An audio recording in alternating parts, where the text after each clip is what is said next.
पीले दांत वाली बहू। रंजना कभी ब्रश नहीं करती थी। उसे कितनी बार उसके माँ बाप ने डांटा, लेकिन उसका कोई असर उस पर होता ही नहीं था, जिस कारण से उसके दांत पीले पीले हो जाते हैं। शादी के बाद अरे बहू, वैसे तो तुझ में कोई कमी नहीं है, पर तेरे दांत इतने पीले कैसे हैं बेटा? कैसे मतलब? कोई सर्जरी थोड़ी ना कराइए। वो तो क्या नाम, मैं ब्रश नहीं करती थी तो पीले हो गए। अब क्या करूं? आप कहें तो लाल करवा लूं या फिर काले?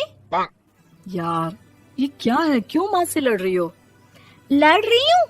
अरे मैं लड़ रही हूँ या ये बोल रही है कि दांत पीले हैं, पीले। अरे तपस्या थोड़ी ना की है इन्हें पीले करने के लिए।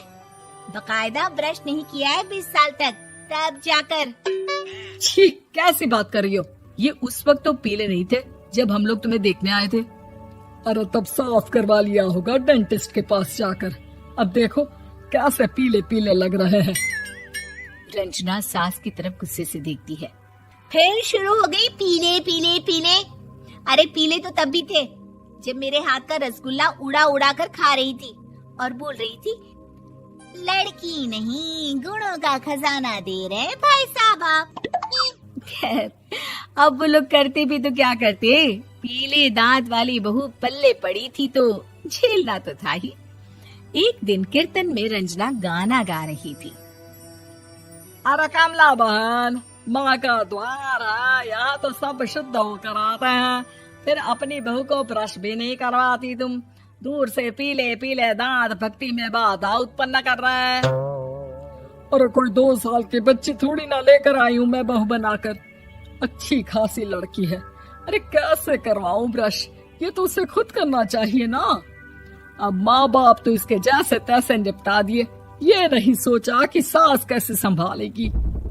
सास बहू को लेकर घर आ जाती है, लेकिन सोच लेती है कि अब इसे लेकर कहीं नहीं जाएगी। अगले रोज बहू कहती है, अरे क्या हो गया, मंदिर नहीं जाना क्या? कीर्तन का वक्त हो रहा है।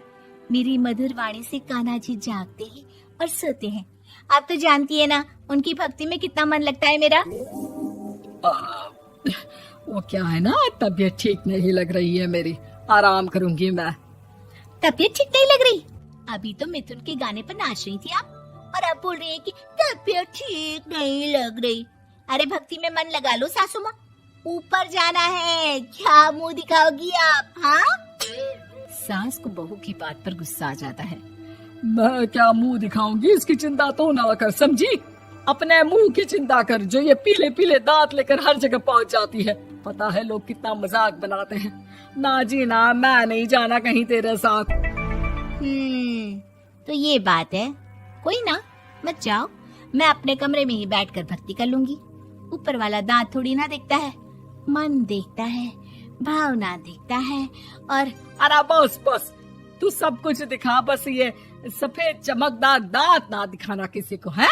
जा यहाँ से। बहू को सास की बात का कोई फर्क नहीं पड़ता, वो तो जैसी थी वैसी ही रह जाती है। सुबह नहाकर किचन में खाना बनाना, फिर खाना खाना, कीर्तन भजन करना और सो जाना। एक दिन, माँ जी मैं सहेली के घर जा रही हूँ, शाम को लेट आऊंगी।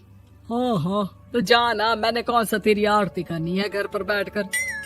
रंजना सहेली के घर जाती है, जहाँ वो पार्टी में जाने की तैयारी कर रही होती है। अरे शिखा, कहाँ जाने की तैयारी कर रही है? मैं गलत वक्त पर आ गई क्या? अरे नहीं यार, उल्टा सही वक्त पर आ गया। मैंने ये साड़ी और ज्वेलरी निकाली है यार, शाम को इनके ऑफिस की एक पार्टी में जाना है। बताना कैसा लग रहा है ये सब? नहीं यार, इस ड्रेस के साथ तो वो वाली ज्वेलरी अच्छी लगेगी। हाँ हाँ सही बोल रही है, मैंने ध्यान ही नहीं दिया। वैसे तो हमेशा से मस्त फैशन सेंस रखती है। तो बड़ा जाती होगी ना पति के साथ पार्टी में। रंजना कुछ नहीं बोलती, बस सोचती है कि यार काश ये बात सही हो जाती, पर मैं क्यों नहीं जाती पार्टी में? क्या इन लोगों की कोई पार्टी होती नहीं होगी? रंजना घर आती है और रात में पति से सवाल करती है, एक बात बताइए, आप मुझे किसी पार्टी में क्यों नहीं ले जाते? क्या आपकी यहाँ ऑफिस में पार्टी नहीं होती? पति बेचारा क्या कहता कि दांत पीले हैं तुम्हारे इसलिए। अरे कोई पार्टी होती नहीं हम लोगों के ऑफिस में, तो कहाँ से लेकर जाऊं? और मार्केट, मॉल, कहीं वीकेंड घूमना, कहीं तो। अरे यार, सारे हफ्ते में एक छुट्टी मिलती है, तो सोचता हूँ कि आराम ही कर लूं। क्यों? रंजना मन मार के रह जाती है। पहले कभी सास के साथ मंदिर जाया करती थी, लेकिन वो भी सास ने ले जाना बंद कर दिया। घर बैठी बैठी रंजना बोर हो जाती है। तभी उसे आइडिया आता है और वो मायके जाने का सोचती है। सासू माँ, 2 दिनों के लिए मम्मी के घर जा रही हूँ। अच्छा ठीक है, आराम से जा। और हाँ, माँ से कुछ अच्छी आदत सीख कर आना कि कैसे शरीर के हर भाग की तरह दांतों की सफाई भी जरूरी होती है, समझी? शुरू हो गई ना आप। वो लोग आपकी तरह नहीं है कि छोटी छोटी बात का बतंगड़ बना दे। उन लोगों के लिए मैं मायने रखती हूँ, ना कि मेरे पीले पीले दांत। रंजना माँ को बिना बताए उन लोगों को सरप्राइज देती है, लेकिन जैसे ही वो दरवाजे पर पहुंचती है, अंदर देखती है कि घर वाले कहीं जा रहे होते हैं। अब माँ, काश रंजना दीदी के दांतों वाली प्रॉब्लम नहीं होती, तो वो भी हम लोगों के साथ चलती ना बुआ जी की बेटी की शादी में। हाँ बेटा, लेकिन अब उसे कौन समझाए कि उसको उसके पीले दांत नहीं दिखते, लेकिन उसके आसपास के लोगों को कितना एम्बैरेसिंग फील कराते हैं। मुझे तो कितनी बार उसके स्कूल की टीचर ने शिकायत की कि उसके साथ कोई लड़की बैठना भी नहीं चाहती, और ना ही कॉलेज में कोई उससे बात करना चाहता था।